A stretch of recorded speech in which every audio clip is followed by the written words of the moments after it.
I should have known something was wrong when Blair served the expensive wine. She only breaks out the Caymus Cabernet when she's about to wound someone. My name is Cora, and after 7 years of marriage into the Rose family, I'd learned to read the subtle warnings, like how Blair's smile stretched a bit too wide as she topped off my glass, or how Charles kept clearing his throat, his tell when he was about to deliver bad news.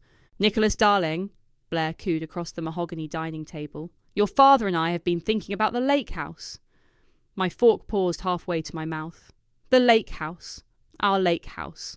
The one Blair had promised us 5 years ago, complete with a handwritten card saying it would be ours when the time was right. Nicholas squeezed my hand under the table. "What about it, Mum?"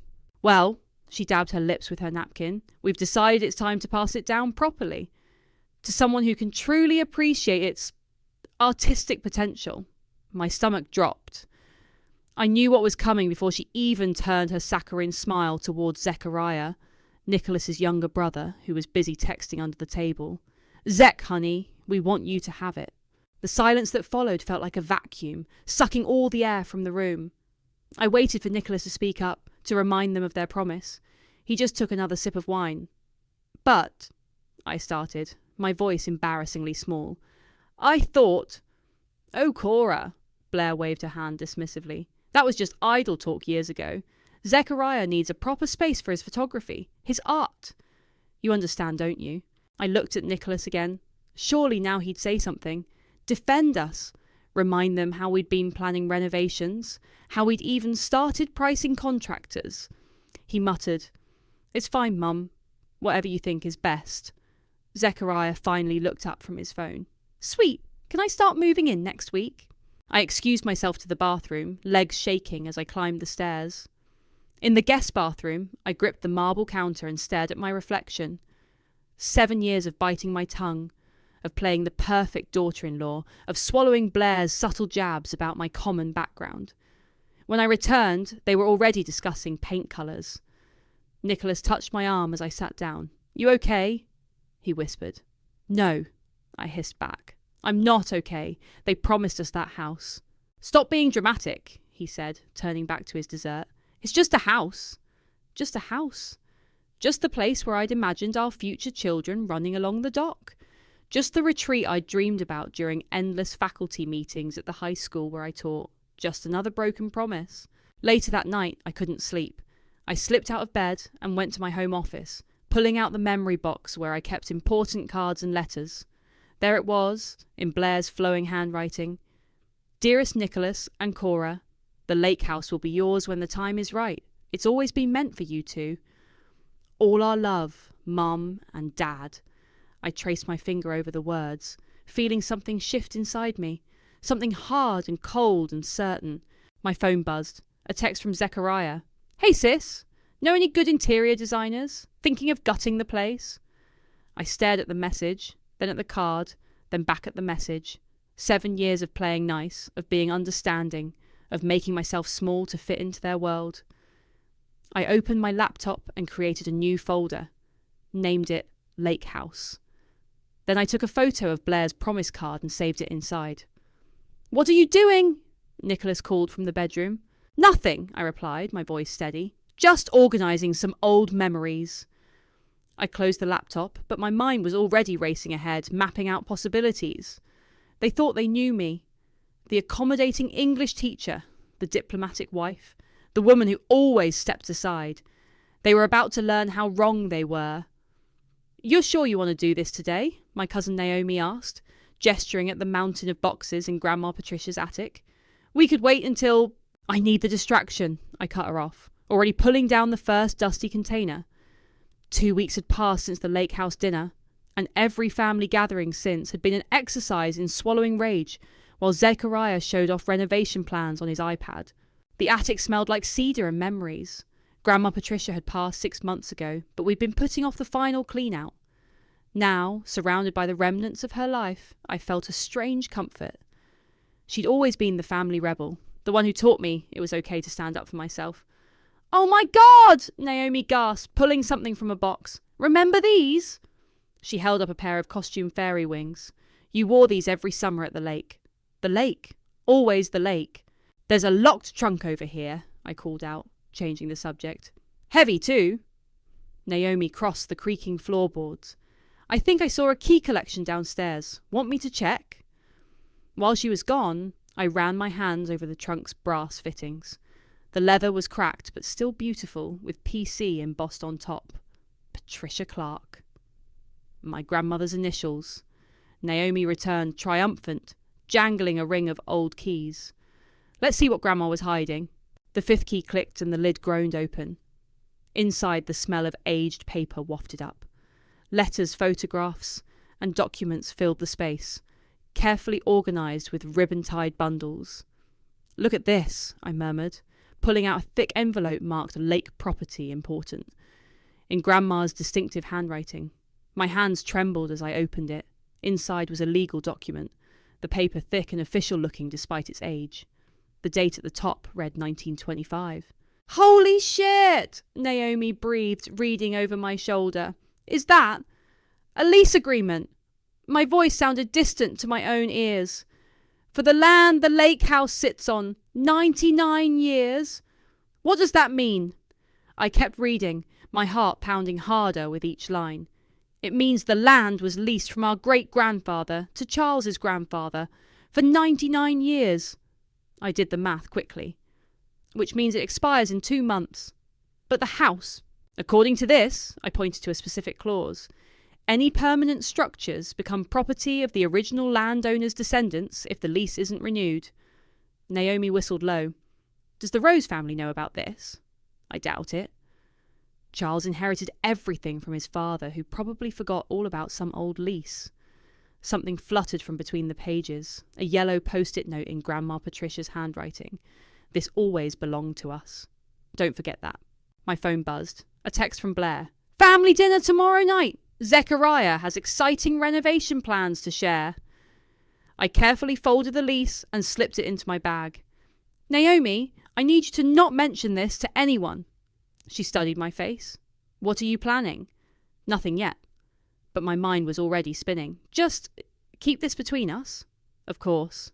She hesitated. But Cora, whatever you're thinking, be careful. The Roses don't play fair. I thought about Blair's smug smile, about Nicholas's passive acceptance, about 7 years of subtle put-downs and broken promises. Neither do I. Not anymore. That night, I researched property law until my eyes burned. The lease was clear. Without renewal, the land would revert to the original owner's descendants, me.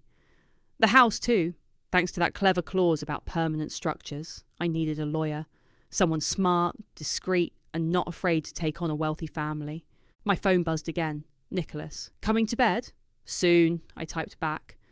I looked at Grandma Patricia's photo on my desk, her fierce smile seemingly knowing something I was just beginning to understand. She'd kept this lease safe all these years, waiting for someone to need it. Thank you, Grandma, I whispered, touching the frame. I won't let you down. I created a new contact in my phone. Zayden Watts, the attorney Tori had mentioned last month when she was ranting about her own family drama. Time to make a call. This is delicious, Zayden said, taking another bite of his eggs Benedict. We sat in a quiet corner of a cafe 40 minutes outside the city, far from any chance of running into the Roses. And this lease, even more delicious. I'd chosen him because Tori said he had a reputation for being brilliant but ruthless. Looking at his perfectly pressed suit and calculating smile, I could see why. So it's valid? I asked, keeping my voice low. He dabbed his mouth with a napkin. Oh, it's more than valid. It's beautiful. Whoever wrote this knew exactly what they were doing with that permanent structures clause. Your great-grandfather was no fool. And the timeline? 8 weeks until expiration. He pulled out his tablet, scrolling through the scanned document. Here's what makes this particularly interesting. They've already violated several maintenance terms in the original agreement. We could technically move now, but... His eyes gleamed. I have a better idea. I'm listening. Let them sink money into it. The more they invest, the more satisfying the fall. He leaned forward. How much are they planning to spend on renovations? Zechariah mentioned 6 figures at dinner last night. They're gutting the entire first floor. Perfect! Zayden's smile widened. And they have no idea about the lease? None. Charles inherited everything when his father died suddenly. I doubt he's ever gone through the old papers. Then we wait. Let them pour in the cash. Document everything, every invoice, every social media post about improvements. Then, the day after the lease expires, he made a chef's kiss gesture. My coffee had gone cold, but I barely noticed. What about Nicholas? Your husband? Zayden's expression turned serious. He can't know. The moment he does, he'll warn his family. You said yourself he always takes their side. I nodded, remembering every time Nicholas had told me to let it go when his family hurt me. Every dismissive, "You're being too sensitive." One thing, Zayden added, we need someone on the inside. Someone who can track the renovation progress, get copies of contracts, document everything without raising suspicion. Before I could respond, a familiar voice cut through the cafe. Well, fancy meeting you here. I froze. Tori, Nicholas's cousin, stood by our table in her signature ripped jeans and combat boots, purple hair falling over one eye. Don't look so terrified, Cora. She pulled up a chair uninvited. I drove 40 minutes to this random cafe because I followed you. I know what you're doing, and I want in. Zayden's hand moved toward his briefcase, but I stopped him. Why? Tori's usual smirk faded. Because Blair got my inheritance revoked when I came out. Because Charles called me a disappointment at Christmas dinner. Because they treat you the same way they treat me, like we're not good enough for their precious family name. She pulled out her phone. Plus, I already have photos of all the renovation contracts. Zechariah's an idiot who never locks his phone. I've been documenting everything since they announced the house was his. Zayden studied her for a long moment, then turned to me. Still need that inside person. I looked at Tori, really looked at her. Behind the rebellious exterior, I saw the same hurt I carried, the same need for justice. If we do this, I said slowly, there's no going back. The family will never forgive us. Tori laughed. Honey, they never accepted us in the first place. At least this way, we get to write the ending. My phone buzzed. A text from Blair. Brunch tomorrow, bringing the interior designer to discuss the lake house colours. Don't be late. I showed it to Zayden. He nodded. Perfect opportunity to start playing your part. Be enthusiastic. Ask questions. Show interest. Meanwhile, Tori grinned, I'll be copying every receipt, every contract, every text where they trash talk you behind your back. 8 weeks, Zayden said, standing to leave. Keep everything digital, everything documented. And Cora? He paused. Remember, the best revenge is served with a smile. I thought about Blair's syrupy sweet smile when she gave away our house. About Nicholas's dismissive shrug when I objected. Don't worry, I said, pulling out my credit card to pay the bill. I learned from the best. Look at this gorgeous Italian marble, Blair gushed, swiping through photos on her iPad. Zechariah has such an eye for design. I smiled and nodded. The perfect picture of polite interest. Inside, I was cataloguing numbers. $24,000 for the marble countertops, $50,000 for the custom cabinetry, $35,000 for the new roof. The contractors start next week, Zechariah announced, sprawled across Blair's expensive sofa. They're gutting everything down to the studs. My phone buzzed silently, Tori sending another set of contracts and invoices to our shared drive. She'd positioned herself as Zechariah's unofficial renovation assistant, claiming she needed a project. He'd handed over access to everything without a second thought. Cora, dear, Blair's voice dripped honey-coated poison. You're being so quiet. I hope you're finally over that little tantrum. I took a deliberate sip of wine. Actually, I've been thinking about what you said, about artistic potential. You're right. Zechariah will do amazing things with the space. Blair's perfectly penciled eyebrows rose in surprise. Nicholas beside me squeezed my hand approvingly. See? He whispered. I told you you'd feel better if you just accepted it. I squeezed back, wondering if he'd remember this moment when everything fell apart. Oh, Zechariah jumped up. Wait till you see the plans for the dock. We're adding a 2-story boathouse with a rooftop deck. My phone buzzed again. Tori. Just found the boathouse permit application. $85,000 estimate. These idiots are making this too easy. That sounds expensive, I said carefully. Dad's covering it, Zechariah waved dismissively. Says it's an investment in the family legacy. Charles cleared his throat from his armchair. Speaking of legacy, Nicholas, your mother and I have been thinking.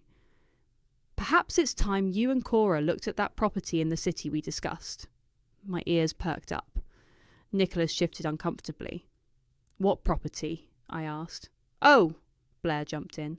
Just a lovely townhouse we thought might suit you better than that tiny starter home you're in, since the lake house is settled now. I watched Nicholas's face. He wouldn't meet my eyes. You've been house hunting for us? My voice stayed perfectly level. Well, we know how disappointed you were about the lake house, Blair said. We thought this might help you move on. Move on? Like their broken promise was just a minor inconvenience. Like they could buy my silence with a consolation prize. That's so thoughtful, I said, earning another approving squeeze from Nicholas. Later that night, I sat in our home office, uploading the day's recordings to the secure drive Xaden had set up. Nicholas appeared in the doorway. You've been different lately, he said. Calmer. I'm glad you're not letting this thing with the lake house eat at you anymore. I closed my laptop. I've gained perspective. Good. Because Mum asked if we'd help with the demolition next weekend. Kind of a family bonding thing. I thought of Blair's smug smile, of the townhouse they'd picked out to placate me, of Nicholas house hunting behind my back. Sounds perfect, I said. I'd love to watch it all come down. He beamed, missing my meaning entirely. After he left, I texted Tori. Demolition next weekend. Get your camera ready. She replied instantly. Already got the contractor's full bid. Wait till you see what they're planning to spend on custom windows. I opened my email to find Xaden's daily update. Lease expiration in 5 weeks. All paperwork ready. Keep playing nice. Playing nice? I'd been playing nice my entire marriage. Now I was playing smart. My phone lit up with Blair's latest social media post. A sunset photo of the lake house with the caption, "Exciting changes coming to our family's beloved legacy property. Dak to you blessed, family first." I clicked like and added a heart emoji comment, then opened the folder where Tori had been saving screenshots of Blair's texts about me. The latest one read, "At least Cora's finally learned her place." She was getting so tiresome with all that entitlement.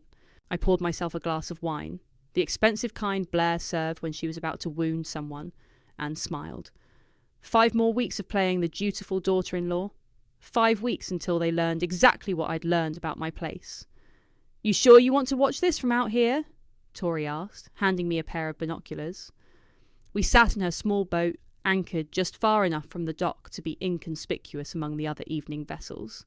The lake house blazed with light, music drifting across the water.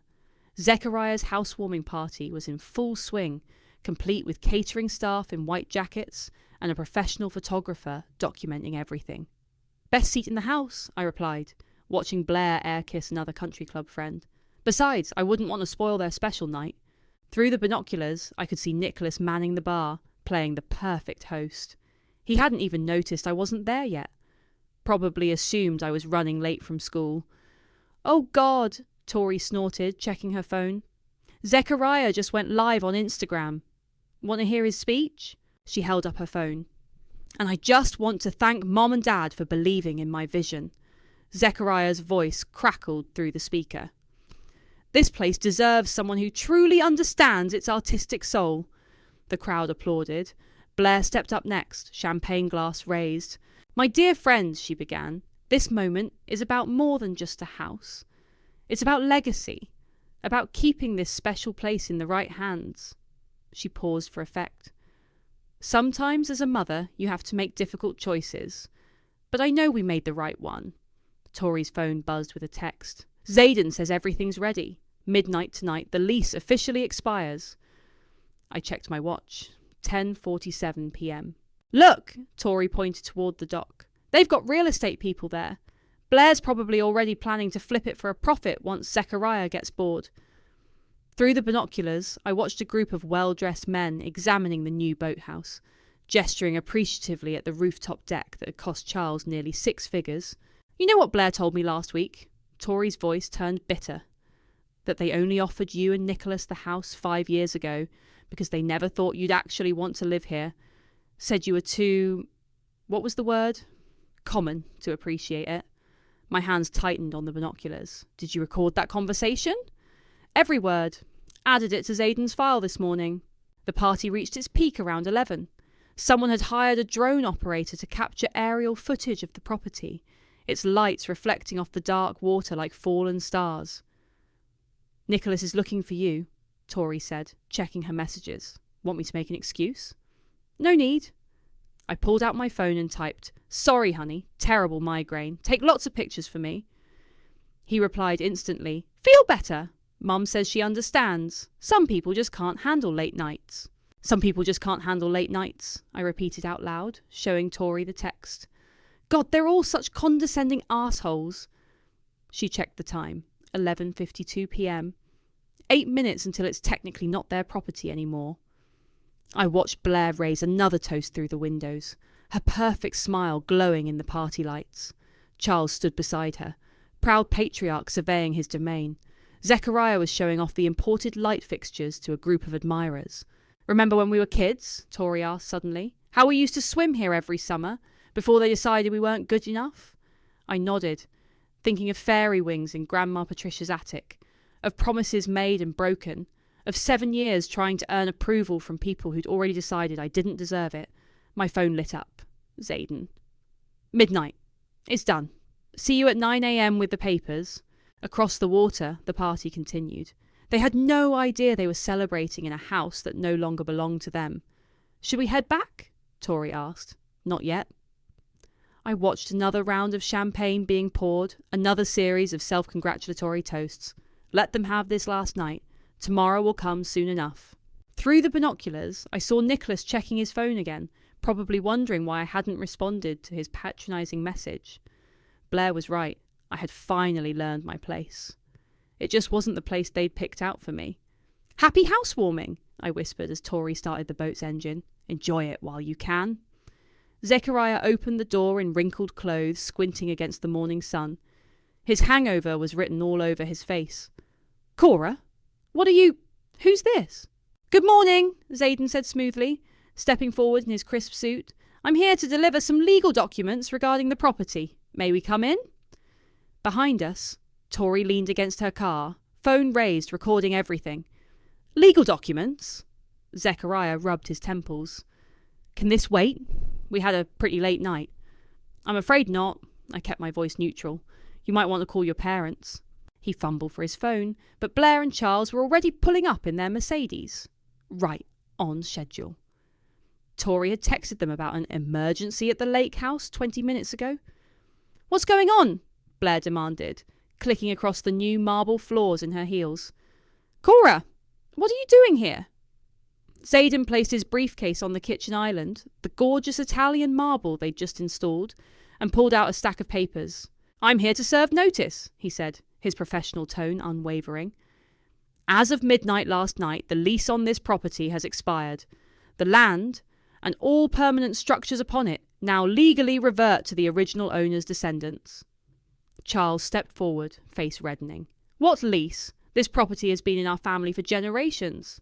"Actually," I said, pulling out Grandma Patricia's document, "your grandfather leased it from my great-grandfather in 1925. 99 years. That lease expired at midnight." Blair laughed, but it sounded hollow. "This is ridiculous. Nicholas, call Nicholas." "Already here." My husband's voice came from the doorway. He must have followed his parents. "Cora, what the hell are you doing?" "Reclaiming what's mine." I turned to Zayden. "Show them the clause about permanent structures." As Zayden explained the legal details, I watched their faces change. Confusion, disbelief, horror. Blair sank into one of the new designer chairs. "This can't be happening," she whispered. "All improvements made to the property," Zayden continued, "including recent renovations totaling..." He consulted his notes. "Just over $487,000 are now legally part of the property, which belongs to Mrs. Clark Rose." "You planned this," Nicholas said, his voice shaking. "You knew about the lease when they gave Zechariah the house. You let us spend all that money on renovations." "Actually," Tori chimed in from the doorway, still recording, "she found out about the lease after you all broke your promise to her. Karma's funny that way." Charles slammed his hand on the marble counter. "This is our family legacy." "No," I corrected him. It was my family's land that your grandfather leased, and now it's mine again. We'll sue, Blair threatened, finding her voice. Xaden smiled. Please do. I have copies of every contract, every invoice, and most interestingly, every text message discussing how you deliberately broke your promise to Mrs. Clark Rose because you felt she wasn't good enough for your family legacy. Blair's face went white. Tori waved her phone with a smirk. You have 48 hours to remove personal belongings, I said, surprised by how steady my voice was. Anything left becomes my property. Just like these lovely new countertops. Cora, Nicholas grabbed my arm. Stop this. You're destroying our family. I looked at his hand on my arm, then into his eyes. You told me to stop being dramatic. This is me being effective. Get out, Zechariah said suddenly. All of you. I need to think. Actually, Xaden interjected. As of midnight, you're all trespassing. Mrs. Clark Rose is the only one with legal right to be here. I walked to the front door and held it open. 48 hours, then I'm changing the locks. They filed out in shocked silence.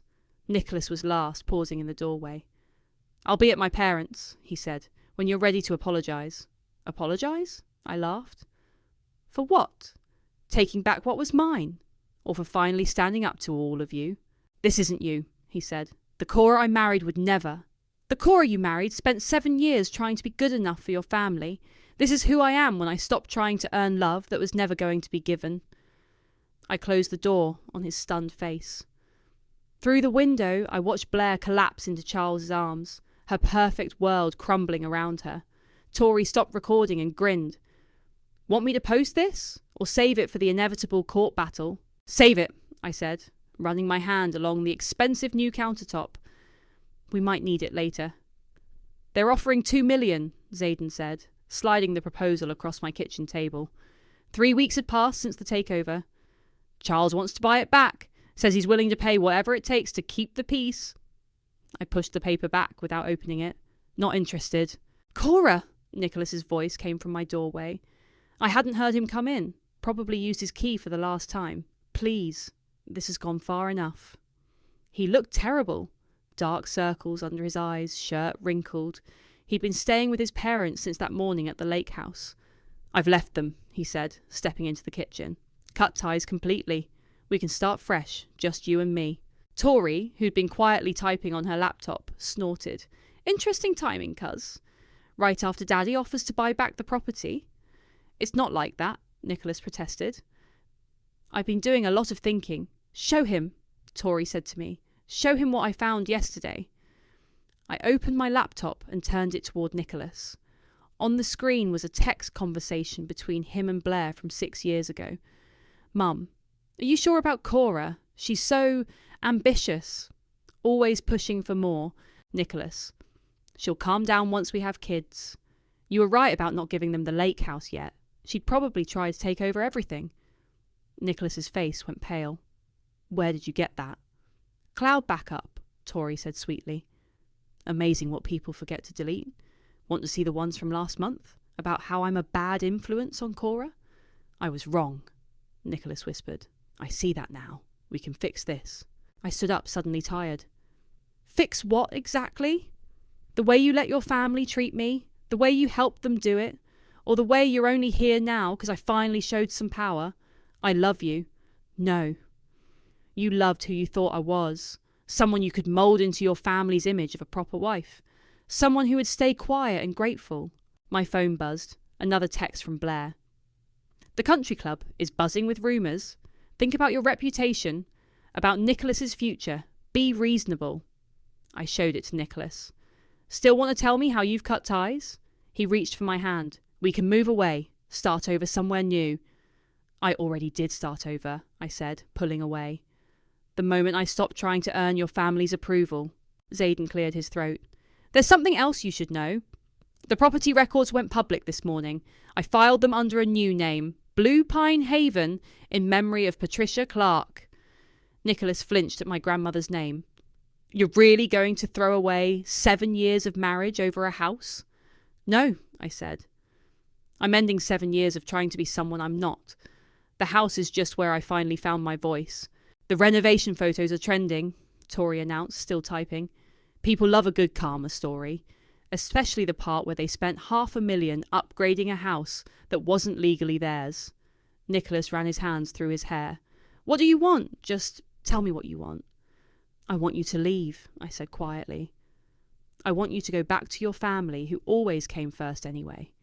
I want you to live with the consequences of every time you chose their comfort over my dignity. Cora! The divorce papers are on the counter, I cut him off. Xaden drew them up last week. He stared at the envelope for a long moment. You really want this? No, I admitted. What I wanted was a husband who would stand beside me, who would love me enough to stand up to his family when they hurt me. What I wanted was the man you pretended to be when we first fell in love. Tori and Xaden quietly slipped out of the kitchen, leaving us alone. Nicholas picked up the envelope. I never meant to hurt you. That's worse somehow. You never even noticed you were doing it. He moved toward the door, then paused. Will you at least think about my father's offer? I laughed, a real laugh, surprising us both. You still don't get it. This was never about money. It was about respect. And you just proved one last time that none of you understand the difference. The door clicked shut behind him. Through the window, I watched him walk to his car, divorce papers in hand, finally understanding what his family had lost. And it wasn't just a lake house. The sunset painted the lake in shades of amber as I sat on the dock, laptop balanced on my knees. The first chapter of my book glowed on the screen, The Cost of Undervaluing a Woman. Your first Airbnb guest just checked in, Tori called from the deck. They loved the boathouse. I smiled, thinking of Blair's precious Italian marble and custom cabinetry, now being enjoyed by paying guests. The renovation she'd orchestrated had turned the lake house into a perfect luxury rental property. Did you see the country club blacklisted you? Tori dropped into the chair beside me. Blair made sure of it. Good thing I never wanted to be part of their world anyway. My phone buzzed. Another email from Nicholas's lawyer about finalising the divorce. I archived it without reading. The terms were already settled. Clean break, no alimony, no contact. Speaking of Blair, Tori grinned, showing me her phone. Look what just got posted in the neighbourhood Facebook group. It was a real estate listing. The Rose family estate, Blair and Charles's pride and joy, was for sale. Charles's business took a hit when his golf club friends found out about the lease debacle, Tori explained. Apparently, rich people don't trust other rich people who forget about property agreements. Are you still recording everything? Of course. My favourite is from last week.